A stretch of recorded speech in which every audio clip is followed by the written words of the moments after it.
Tere, kallis PÖFFi huviline. Sinu ees on taas kord PÖFF TV ja minuga siin saates on täna filmi KONTORA režissöör Anshul Chauhan, kellega hakkame ka kohe rääkima.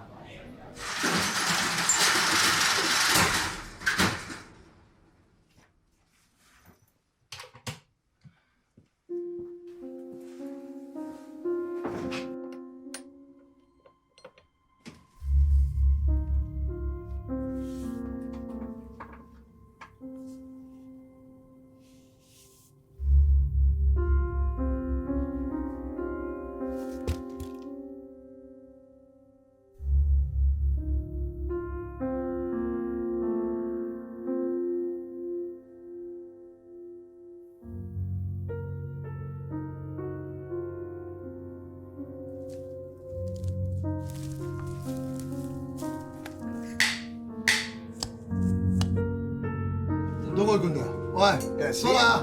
心配しなくて大丈夫だよ。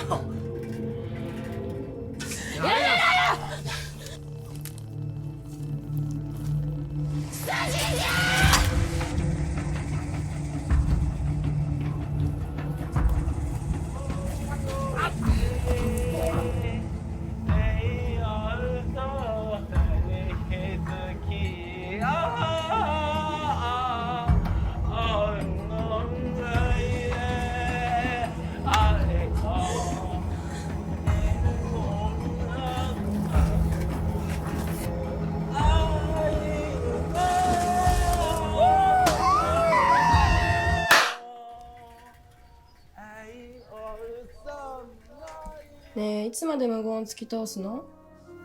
さっき歌ってたの聞こえたんだけど。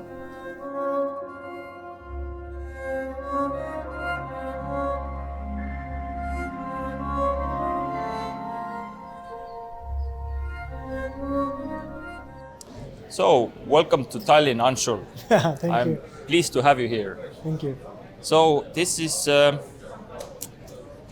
is your world premiere in Tallinn. So Yes. I'm curious, how did your film KONTORA reach Estonia? Oh, once I finished the film and I started planning the festivals, like where should I send and all. So, and then I mean, my last film I was just submitting random festivals, but this time I thought I just want to submit to A-list festivals and see what happens. And then I submitted many festivals, and one of them was Tallinn Black Nights. And I think within a week they replied me that we want the film and Nice. don't give it to like other festivals. If you have there, then you cannot do world premiere here. Okay. So I was like, okay. So, and then my cinematographer is Max from here. So I was like, okay, I think this is the best festival to do the world premiere since it's his hometown and we all can see the film and world premiere in Tallinn. So yeah, then I said okay to them and I withdraw from other festivals. Nice. Yeah. So you are yourself are from India, Yes, but yes. the film itself is Japanese. It's Yes. a Japanese production. Yes. And Completely the Japanese. operator is Estonian Yes. from Russia. So Yes. how did all of these things come together? Yeah, I'm from India, but I moved to Japan in 2011 after the earthquake, like big earthquake happened. Yeah, Earthquake, since then I am living in Japan, Tokyo. Yeah, I actually work as an animator and animation studios there, but since 2017 I shot my first feature film there, so I started to get into films, getting bored with animation a bit. So yeah, and then Max, yeah, cinematographer. I was screening one of my short films in Tokyo in an event, and Max was there.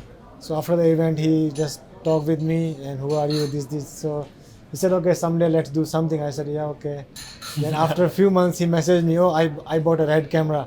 So let's shoot something. I was like, okay. I was about to finish my film script. So then KONTORA? No, Bad Party Tokyo, my Okay. first film. So then we met and we did some tests. And we liked working with each other, and then within 3 months we made a feature film, and then that's how we made a second film also. So together 2 films we did. Do you speak Japanese? Yeah, a little bit. A little bit. Yeah, basic. Okay. So, But whoever I cast in the film and crew members, they all can speak English. okay. So yeah. So why was it important to tell this story for you, KONTORA. KONTORA? Actually, I wrote a different film, and the producer backed out from the film in the last moment. And there was one scene which is now in KONTORA. It was in that script, and somehow I had this feeling I have to shoot this scene anyway this year. This is the year only I can shoot this scene, and if I miss this year, I cannot shoot this scene. So I wrote the whole film for that scene. Okay. Can you tell me which scene? The digging. Digging part. Yeah, Okay. yeah, the digging part, because that is based on a real story. That's why. Oh. Actually, the film is quite based on the real events. Okay. Can you tell me what kind of events? I connected 2-3 events. I mean, it's not completely like real. I mean, real story, but yeah, it's.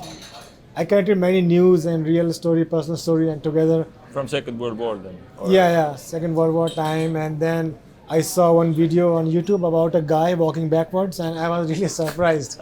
Why is walking backward? And everybody make his video on YouTube and put, but nobody knows the answer. Because he doesn't talk, he just walks backward. Whenever there is a pole, he just starts rotating around it. I was like, what the hell is this guy is doing? I did a lot of research about it, but I found some answers that he lost his family in a car accident, so he don't want to see the future. So after that, mentally disturbed he got, and he just walked backwards, and he kept writing the card numbers. So I was making the story like that in the starting, bit romantic story kind of, but then it didn't work out, and we didn't have any budget. This film is almost no budget. Really? Yeah, like almost nothing. So I collected the actors who wanted to work with me after my first film.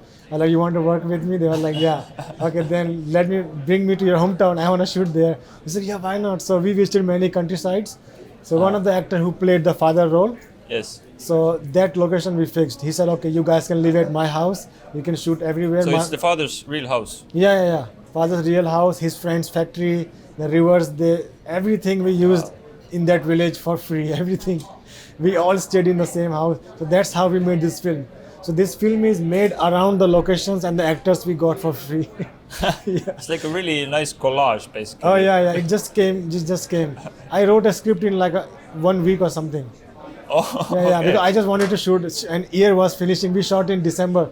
Actually, we started shooting on 25th November, which is tomorrow. Okay, so so it's 1 year ago. Exactly 1 year we're doing world premiere tomorrow. So, Nice. and we shot in like 10 days. So nice. The film also has like a very beautiful soundtrack. How did this come from Yumi Koda? Yuma Koda. Yuma He's Koda. sleeping upstairs now. Okay, she's also So he's a very, very talented guy, and one of my actor friend connected me with him. So I was like, okay, let's do something someday. He said, okay. So I started meeting him on drinks, and I started to understand how he works. So he told me his process of music making.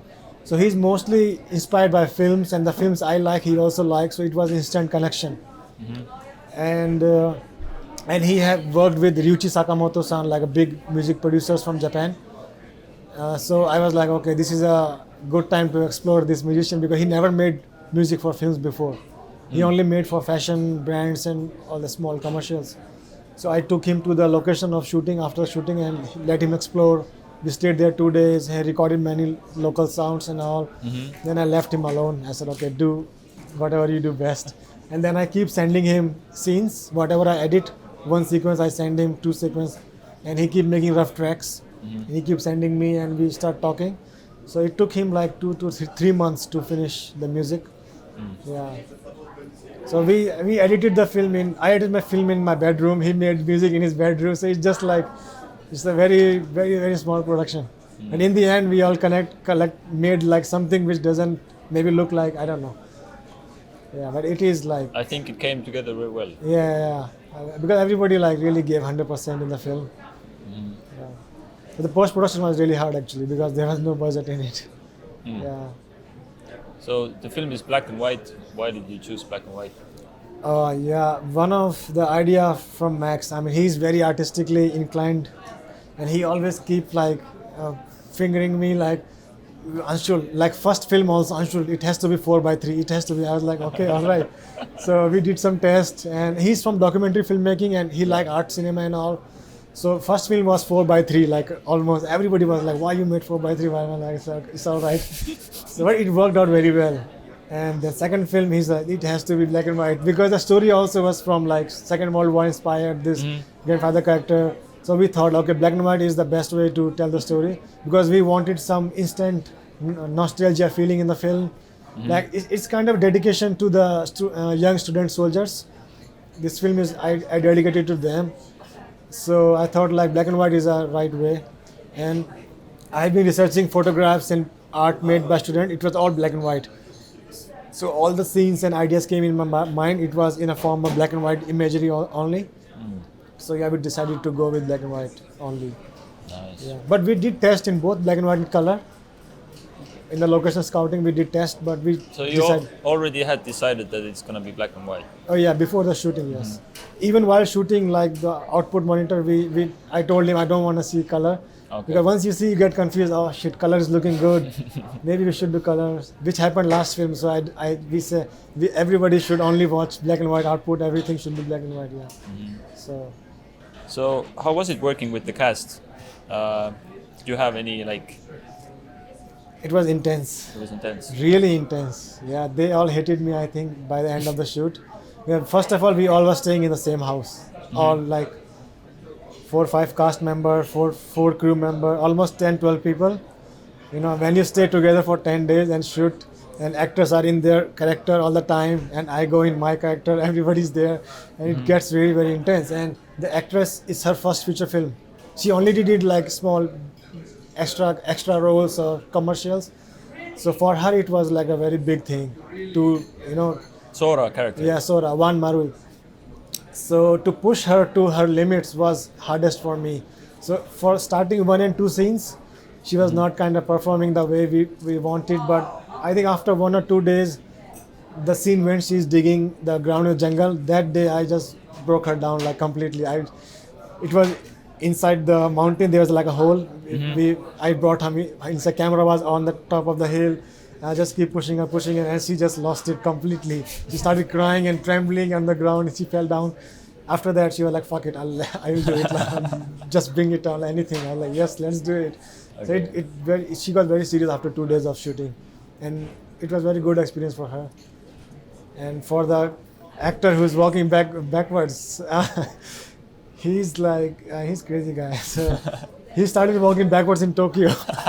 Like from last 1 month of the preparation, because I wrote film before 2 months and he had very less time, and he was very buffed guy. He lost like 12 kgs for the shoot very quickly within like 20 days, and all the art in the diary is made by him. Oh. So that's one of the reason I chose him for the acting, because he's an artist and he makes his living by making arts of big politicians, sport personality for the posters, and he does like theaters, stage shows for acting. He don't do many films, so I like this is the best way to like use him in a film. So I used to call him at my home, and I used to give him like real pictures from the World War to inspire for the drawing. So every drawing was planned properly, how to make. So he took long time to make all the pages. So when in the film he sees the diary and he breaks down and all. So I did not write that scene completely like as it is. So I knew that when he sees his art, he's gonna cry for sure. I knew that. Because he's an artist from heart actually. First artist, then actor. So and he completely broke down like when he sees art made by him and doing in a film. So as an actor, artist came out that time, and everybody was on the set was like very emotional to see him. While shooting, I don't use the script that much. I just throw away script. Everybody, I tell them, don't see the scene. So it's improvised mostly. Yeah, completely. Just keep the meaning of the scene, and we shoot like a documentary style. Actors just go wild, and we just follow them. That's why I use Max, because he's a documentary filmmaker. He shoot whatever is interesting. He don't set like lights and everything, and actors are locked in one place. I also hate it. So we just do like super free shoots. So you had a pretty small crew, I imagine. Yeah, me, cinematographer, and one first AC to just use the gimbal, and sound guy. That's it. And no lighting? Or? No, I don't use lights. We use light only in one scene, in the end. That scene I cut down actually. So mostly no lights. So I'm curious, what are your like biggest influences as a filmmaker? Like, who do you look up to, or Oh, okay. So what kind of films do I you like watch? cinema from Korea, from Iran. Yeah, I don't watch much of Hollywood cinema. Japanese, Oh yeah, I like old Japanese films rather than new Japanese filmmakers. like Ozu, or Yeah, Ozu, Kurosawa, and from the contemporary filmmakers, I like Sunji Iwai Sunji from Lily Shushu and Picnic, and Hanato Ares and Circle Butterfly. Yeah, after that, I don't know. what about Koreans? Oh, Koreans, any film, just pick any film. If you are into like, uh, I don't know, if you like into thrillers and dark films, I think nobody makes better than Korean films. Like the revenge movies they are making Oh yeah, nowadays. fuck, like, yeah, Bong Joon-ho and like any Mother, Memories of Murder. I mean, there are so I many, love those so films. many films. Chaser. I mean, just name it. Yeah, I really watch their films, but I can't make them like their films because I don't have budget yet. Yeah. But what about some Western influences too? Western, I like Harmony Korine, the director of first film, the writer of Kids and director of Gummo. And he make weird films. I mean, but I love his Gummo. Gummo was a big impact on me. So when I saw Gummo, I was like, and I saw his age, 21 years old, I was like, okay, I have to make film. What I'm doing. So mainly when I watched Gummo, and I was like, oh shit, I have to make film. If he can make, Yeah. that kid can make a film, and I can definitely make films. Yeah, and also Werner Herzog, Larry Clark. Yeah, I like filmmakers who are more into documentary and like not complete fiction and not this, but in the middle. They use fiction but show it present is like a documentary. Yeah, so I think Harmony Korine does very good that kind of thing. Larry Clark, who made Kids, his first film Kids, and Bully, Marfa Girls, I don't know, all their films, yeah. And Werner Herzog, he's like a legend, so yeah, all those filmmakers. I'm curious, like as an animator, how is that influenced your filmmaking, or how do you view filmmaking differently? Yeah, I've been animating from long time. This is my 13th year, 13 years of animation, yeah. And animation, everything is pre-planned. It has to be pre-planned, like perfectly pre-planned. You cannot improvise anything because you have to. I'm in 3D animator, so it's not like drawing, but still you have to make everything in CG, and everything is perfectly planned. So sometimes it's like you want It's to. training. Yeah, because you have to follow the actor's view, and we have to make every single frame.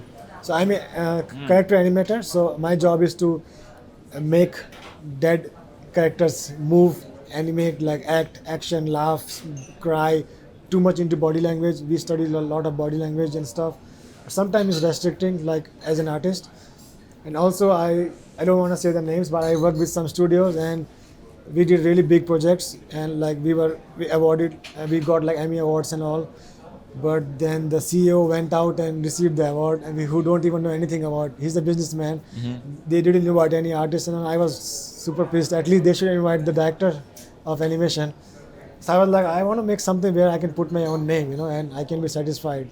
So I said, okay, I should explore the filmmaking. So I just bought a small camera and start shooting stuff, and slowly, like when you see life from the camera, it completely changes you. Like you see something different than what you see without camera. Yeah. So then I started studying film from the films, like breaking down the films by watching like many times, and I read so many interviews. Yeah, main filmmaking learning I got from watching the actors' interviews mostly. And yeah, I didn't read any books, I guess. Yeah, just watching the interviews and behind the scenes and how they shoot and blah blah blah. Yeah. Okay. So what's next in your agenda? Like what projects do you have? Oh, I'm now writing my third film. I'm planning to shoot next year autumn, I think. Maybe August we will start the shoot in Japan only, Tokyo. With also Max? I don't know Early because to say. his schedule is very busy. So Okay. yeah, but of course I want to work with him forever if possible. But Nice. yeah, let's see. I haven't decided anybody. No cast, no team. I'm just writing. Okay. But with Max, I want to do one documentary though, which I am planning already someday. So, Anshul, thank you very much for your beautiful film and for giving the insight that actually how this film got made. It's very interesting. Thank you And for the interview. I hope it reaches many hearts. Thank you very much. Nice to talk to Yes, you. thank you. Minuga oli siin stuudios FilmiKontora režissöör Anshul Chauhan ja minge seda filmi kindlasti vaatama, et see on väga hea vaatamine, see on üks ilus poeetiline südamesse pugev lugu.